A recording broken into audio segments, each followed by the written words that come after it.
The morning air bit with the sting of early autumn as Ethan Cole flipped the pun sign on the glass door of Millie's diner. The smell of fresh, brewed coffee drifted through the worn-out booths and chrome counters, mixing with the sizzling of bacon on the grill. Ethan wore the same flannel shirt and tired smile he had for the past year since taking over the morning shifts. Running the place after Millie retired was never in his plan, but neither was becoming a widower at 32, or raising an 8-year-old daughter alone. Still, the diner kept the lights on, and more importantly, it kept the grief from settling too long in his chest. Maddie, his bright-eyed daughter, sat at the corner booth with her crayons and a half-eaten blueberry muffin. Her laugh occasionally rang out, breaking the quiet hum of early regulars sipping coffee. Ethan wiped the counter, chatting idly with old Joe about tractor parts, when the front door creaked open and the bell chimed, drawing everyone's attention. She walked in slowly, her army-issued duffel slung over one shoulder, and pushed a small, tired-looking boy in a second-hand wheelchair. She moved stiffly, her gait uneven. Her short, cropped hair was damp from the morning drizzle, her eyes guarded and hollow. She was young, mid-30s, maybe, but life had clearly weathered her hard. A prosthetic leg peeked out from beneath her jeans, and her son's small fingers clung to hers with silent desperation. Ethan felt an invisible shift in the room. The usual buzz dulled as heads turned, curiosity mixing with cautious empathy. The woman scanned the diner with a soldier's instinct, eyes darting for exits and corners. She finally moved toward the booth in the back, where she could keep her back to the wall. "Can I get you something warm?" Ethan asked, approaching her gently with a menu in hand. "Just coffee," she murmured, her voice hoarse, eyes not meeting his. The boy said nothing, his face pale and lips slightly chapped. Ethan nodded, but when he brought back the coffee, he added a plate of scrambled eggs and toast. "On the house," he said, setting the plate down without fanfare. She stiffened. "I didn't ask for this." "You didn't have to." He smiled gently. "We don't let people sit here hungry." Her eyes searched his, the stubborn glint of pride clashing with silent gratitude. After a moment, she picked up the fork and began eating. The boy reached for the toast like it was the first real food he'd seen in days. Ethan returned to the counter, but kept glancing back. Something about her tugged at him, more than the prosthetic or the wariness in her face. There was a heaviness about her, a woman used to carrying the world on her shoulders and never expecting help. Maddie noticed too. She slid off the booth and wandered over with a crayon drawing in her hand. "Hi," she said cheerfully. "I'm Maddie. Want to see what I drew?" The boy peeked from behind the woman's arm, curiosity blooming on his small face. Harper glanced between Maddie and her son, then gave a slow nod. "This is Cody," she said quietly. Cody reached for the paper. "Is that a unicorn?" "Yup." Maddie grinned. "He flies." For the first time, Harper's lips twitched into a shadow of a smile. "It's beautiful," she said softly. "Thank you." As the diner thinned out, Ethan poured another cup of coffee and brought it over. "You two passing through?" Harper hesitated, then nodded. "Looking for somewhere to stop for a while." "You got people around here?" "No." Her answer was quick, firm. She looked down. "Just me and Cody." Ethan didn't press further. "I've got a spare room out back," he said casually, like it wasn't a big deal. "Used to be for staff breaks. You two could stay a night or two. Until you figure things out." Harper blinked, clearly startled. "You don't even know us." "I know enough." He pointed subtly toward Cody. "He needs warmth, you need rest, and I got both." She looked away, her jaw tight. "We'll be gone by morning." "You don't have to be." Ethan gave a small smile and walked back toward the grill. That night, Harper and Cody settled into the small room behind the diner. It wasn't much, just a cot, a small dresser, and a bathroom. But it was clean and warm. Harper sat by the window while Cody slept curled against her. Her mind was a storm. She had survived war zones, survived losing her leg, survived sleeping in her car and bouncing between shelters. But she hadn't expected kindness in a small town diner from a man who asked for nothing in return. She glanced toward the faint glow of the kitchen. where Ethan still moved around closing shop. She'd been on the road for months, never staying long, always one step ahead of her past. And yet, something about this place, the laughter of a little girl, the warmth of food given freely, the quiet strength in a stranger's voice, made her feel something dangerously close to safe. As she closed her eyes that night, she couldn't shake the feeling that her life was quietly shifting beneath her, like the moment before a storm changes direction. Ethan had no idea who she really was, or what she had left behind, and neither did Harper know that the home she'd been running from for years had never stopped searching for her. Or that her father, a billionaire who once tried to control every inch of her life, was still watching the news, still offering rewards, still desperate to find the daughter who disappeared without a trace. But for now, in that quiet corner of Wyoming, Harper Lane and her son were just two strangers with a warm meal and a roof over their heads, unaware they had just walked into the lives of people who would change theirs forever. The days that followed unfolded like a slow thaw. What was supposed to be one night stretched into 2, and then into a week. Ethan never asked Harper to leave. He simply continued setting out an extra plate at breakfast, leaving fresh towels in the small room behind the diner, and quietly offering her small tasks she could help with, refilling the condiments, folding napkins, watching over Maddie after school. Harper, unused to being needed in a domestic sense, found it strange at first, but each passing day chipped away at the walls she'd built, brick by painful brick. In the mornings, she rose before dawn.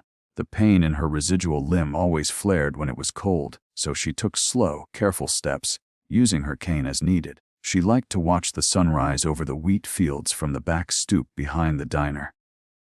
Cody, now slowly warming up to the world again, often sat beside her with a small blanket wrapped around his shoulders, his head leaning against her arm. The quiet moments between them were sacred. No questions, no trauma, just stillness. She hadn't had that kind of peace in years. Ethan watched them with a quiet curiosity. He had seen his fair share of broken people, but Harper was different. She didn't want pity, didn't crave attention. She wasn't trying to fix herself. She was simply trying to survive. He admired her strength, even when it came cloaked in silence. Maddie, on the other hand, was drawn to Harper like a magnet. She would follow her around, asking about her army days, peppering her with questions about her prosthetic leg, her favorite color, and if she could braid hair. Harper, to her own surprise, indulged the girl with quiet patience. One evening, after the last customer had left, Ethan handed Harper a warm cup of tea. She was sitting on the edge of the counter, watching Maddie and Cody play with napkin animals in the corner booth. "You've been good for her?" he said quietly. Harper glanced at him, surprised. "Meh. She misses her mom," Ethan said, voice low. "It's been 5 years, but some days feel like yesterday. She doesn't talk about it much. But you being here, it gives her something familiar. You don't try too hard. You're just present." Harper didn't speak for a long moment. Then she said, "I never thought I'd be a mother." Ethan tilted his head. "You're a good one." A ghost of a smile flickered across her lips. "Sometimes I wonder. Cody's been through too much. I didn't even know how to talk to him after I came home. The nightmares, the fear, it all lives in his eyes, just like it did in mine." Ethan didn't push. He understood that some stories took time. Instead, he offered, "You can stay as long as you need. I mean that." Harper looked at him, really looked. In his eyes she saw no judgment, no expectations, just sincerity. She nodded slightly. "Thank you." That night, as she tucked Cody into the makeshift bed they shared, he whispered, "Mom, can we stay here forever?" Her chest tightened. "I don't know, baby. We'll see." But the idea lodged itself in her mind, refusing to leave. Later, alone in the quiet room, she opened the hidden pocket in her duffel and pulled out a worn photograph.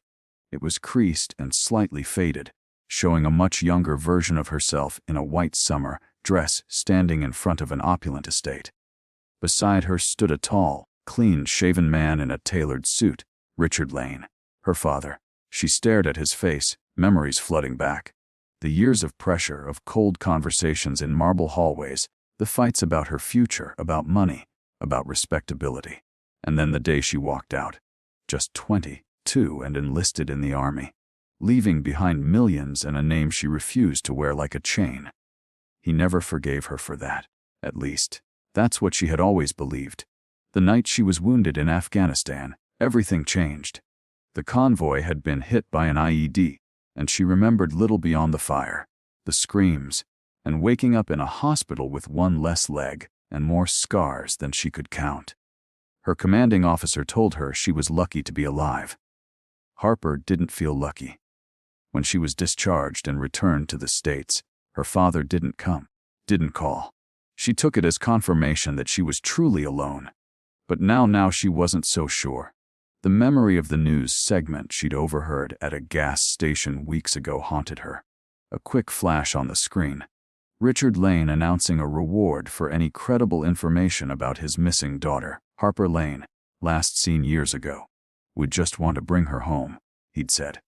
Harper hadn't known whether to laugh or cry. Now, sitting in Ethan's spare room, with Cody breathing softly beside her and her body still sore from the road, she felt the ache of being seen and unseen all at once. Would he really want her back? Did he even know what kind of woman she had become? She didn't know how long she sat there, staring at the photo, until a knock came at the door. Ethan peeked in. Everything okay? She quickly tucked the photo away. Yeah, just thinking. He nodded slowly, as if sensing something he wouldn't press. Let me know if you need anything. Thank you, Ethan. He hesitated, then offered a small smile. We're glad you're here. When the door closed, Harper leaned back against the wall. Her eyes drifted toward the ceiling. She had no plan, no direction. But for the first time in years, she had a roof over her head, food on the table, and 2 children laughing under the same roof. That had to count for something. She didn't know how long this little slice of peace would last, but deep down, a quiet voice whispered that perhaps, just perhaps, she had found something worth staying for. And somewhere far away, in a high-rise office overlooking the New York skyline, Richard Lane stared at the same photograph. His daughter in a white summer dress, and prayed that she was still alive. Little did he know, she was already rediscovering what it meant to live. The town of Elk Ridge never changed much. Main Street still had the same lineup of small shops, the gas station with its squeaky pumps, and the post office with the bulletin board full of church bake sales and lost pet notices. It was the kind of place where people noticed when you were new, but were kind enough not to ask too many questions. At least not right away. Harper had been in town for a month now, and already people were warming to her. She was known simply as the veteran who helps at the diner, and that was fine with her. No one asked for her last name. No one brought up her past. And for a woman who had spent the last few years trying to stay invisible, that was more comfort than she ever expected to find. Each morning followed the same rhythm. Harper helped Ethan open the diner. Cody and Maddie played together, or did homework in the corner booth, and Harper would sometimes chat with the customers or help wipe down tables. She was good at noticing things, old habits from deployment. She spotted when someone needed a refill before they asked, when a customer's eyes were a little too heavy with sadness, or when Ethan was smiling a little too hard to hide exhaustion. And Ethan. He noticed her too. He saw the way she flinched at loud noises, the way she sometimes stared into space during the quiet moments like she was far away, reliving a memory that never let go. But he never pried. He simply stood close, steady and solid, offering presence instead of pressure. Harper appreciated that more than she could say. She had told herself she wouldn't stay long, that she couldn't, but something had shifted. Cody was happy for the first time in years. He had a friend in Maddie. He had a routine. He even laughed out loud now and then. Harper couldn't remember the last time she'd seen him so light. And Ethan, well, Ethan was something else entirely. He had this way of making her feel human again, not like a case to be studied or a broken thing to be pitied. With him, she felt safe, grounded, like maybe she didn't have to run anymore. One afternoon, As the late sunlight streamed through the diner windows, a woman stepped inside that Harper didn't recognize. She was tall, in her 40s, with sharp features and eyes that scanned the room like she was looking for someone specific. She wore a press badge on her coat and carried a camera slung around her shoulder. "Afternoon," she said, walking up to the counter. "I'm Claire Martin. I work for Veterans Today. I'm doing a story on rural towns supporting discharged female soldiers. I heard someone fitting that description might be working here." Harper immediately stiffened. She was in the back, near the kitchen, but Ethan noticed her reaction instantly. Before Harper could respond, Ethan stepped forward. "We're just a small family diner," he said politely. "No one here's looking to be in the spotlight." Claire smiled, unfazed. "Of course, but even just a human interest piece can do a lot to raise awareness." "Is she around? Maybe I could just talk to her, off the record." Ethan's jaw tensed slightly. "Sorry, not interested." Harper remained out of view, her heart pounding in her chest. She knew that name, Claire Martin. She'd been a reporter in New York back when Harper's family was making headlines for their business scandals. Her father had once threatened to sue her publication for a damaging article. If Claire recognized her, Claire gave a knowing look, scribbled something in her notepad, and turned to leave. "If anyone changes their mind, I'll be in town for a few days." The moment the door closed behind her, Harper exhaled the breath she didn't realize she'd been holding. Ethan walked into the kitchen, his face unreadable. "She looking for you?" Harper didn't answer right away. Her voice came out low. "Maybe." He leaned against the counter, arms crossed. "You okay?" Harper looked at him, something flickering behind her eyes. "There's something I haven't told you." Ethan nodded, waiting. "I wasn't just a soldier," she began. "Before that I was Harper Lane. My father is Richard Lane." Ethan's brow furrowed. "The Richard Lane, the billionaire." She nodded, her voice thick. "I left when I was 22. Joined the army. He hated it. Said I was throwing everything away. When I got hurt and discharged, I didn't go back. I didn't want his money, or his empire. I didn't want the name. I thought I could disappear." Ethan looked stunned but didn't say anything right away. Harper continued. "I thought I could keep Cody safe if I stayed hidden. But now that reporter, she could blow everything open." Ethan rubbed a hand through his hair. "You really think your father would come looking after all this time?" She hesitated. "He was always a control freak. But the last time I saw him, he said something I never forgot. 'You'll come back when you fail. And I'll be waiting.'" Her lips tightened. "I'm not going back to being a possession.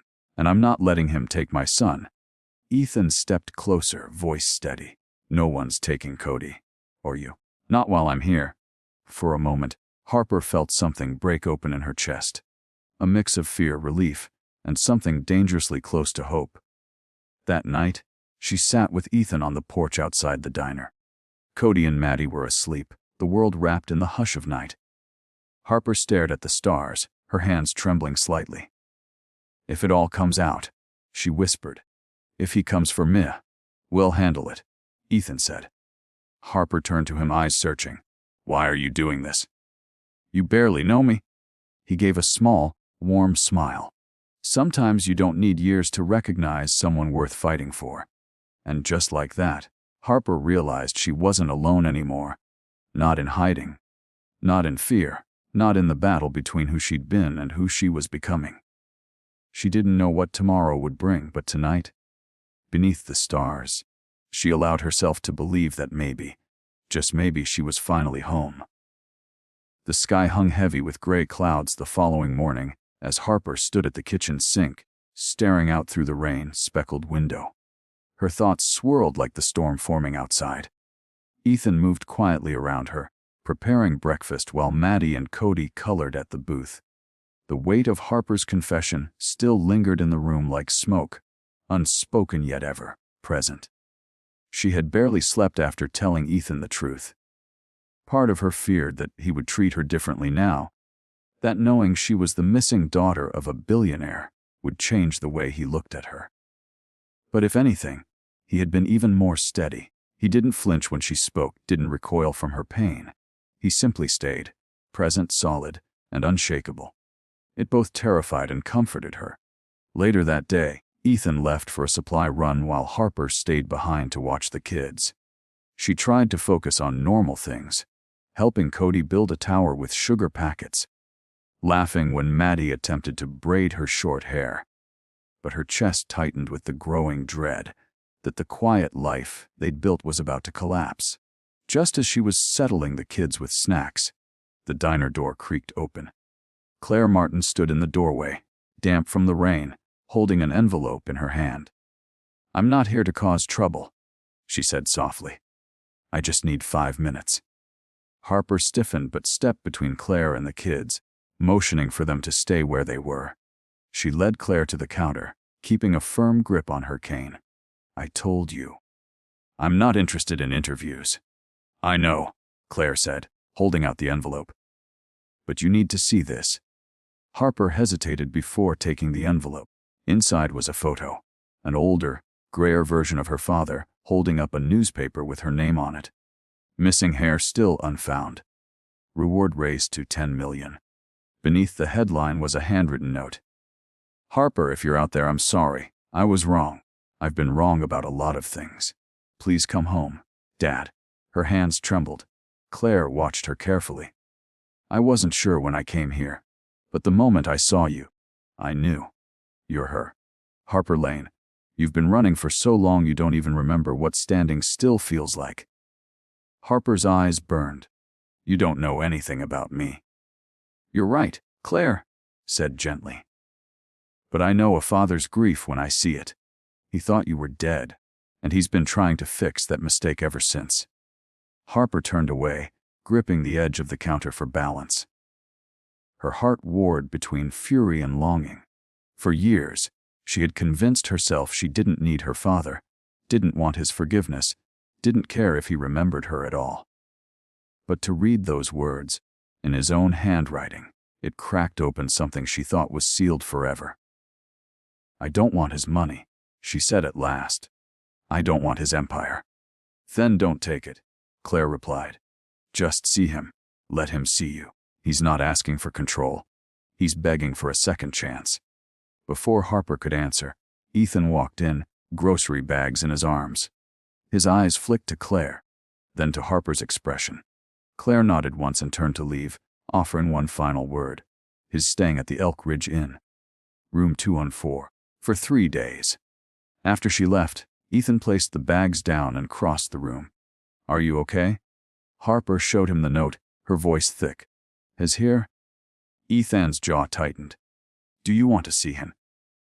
"I don't know," she said. "Part of me wants to scream at him. The other part, I think I just want answers." "Then go," Ethan said simply. "Whatever happens, you're not alone anymore." That evening, after the diner closed and the kids were asleep, Harper stood in front of room 204 at the inn, hand hovering over the door. Her heart pounded as she knocked once, twice. The door opened slowly. Her father stood there, thinner than she remembered, his hair almost completely white, eyes sunken but sharp with recognition. "Harper," he whispered, as if afraid saying her name too loudly would make her vanish. She swallowed hard. "Hello, Dad." For a moment, neither of them moved. Then, without warning, tears filled his eyes and he reached out. Not with the command of a mogul, but with the desperation of a man who had lost too much. She stepped into the room, cautiously, memories crowding every breath. They talked for hours. About the day she left, about the accident in Afghanistan, about the silence that followed and the guilt that ate at him for not coming. Her father admitted to his mistakes, to the cold way he raised her, to the regret that haunted him every day she was gone. He didn't ask her to come back. He didn't offer her money or titles. He simply said, "I miss my daughter." Harper wept. By the time she left, the storm had passed, and the stars were blinking above the mountains. She walked back to the diner with a heart both heavy and lighter than it had been in years. Ethan was waiting on the porch, arms folded, gaze calm. She looked up at him. "I saw him. He's different. Or maybe I am." Ethan gave a soft smile. How do you feel? Like something I didn't know I needed just got mended, she said. I still don't want his money, but maybe I don't have to hate him anymore, he nodded. That's more than most people ever get. She sat beside him, leaning against his shoulder. I want to stay, she said quietly. Here, with you, with Maddie, with this life. Ethan took her hand. Then stay, as long as you want. The months that followed were filled with change, some hard, some beautiful. Harper began speaking at local veteran events, with a modest fund gifted quietly by her father. No strings attached, she helped Ethan expand the diner and start a foundation for homeless female vets. Cody and Maddie grew inseparable, two halves of a new, stitched-together family. One warm spring evening, Ethan brought Harper out to the back porch. Fairy lights hung from the beams, and Maddie and Cody were playing in the yard, laughter echoing through the dusk. Ethan dropped to one knee. I don't care about your past, or your name, or where you came from. I just care about who you are right now. Will you marry me? Tears sprang to Harper's eyes. Yes, I will. Because finally, after all the war and the wounds, the silence and the storms, Harper Lane had found her home. Not in the mansion she ran from, but in the arms of a man who saw her for who she was and loved her anyway. And this time, she grew.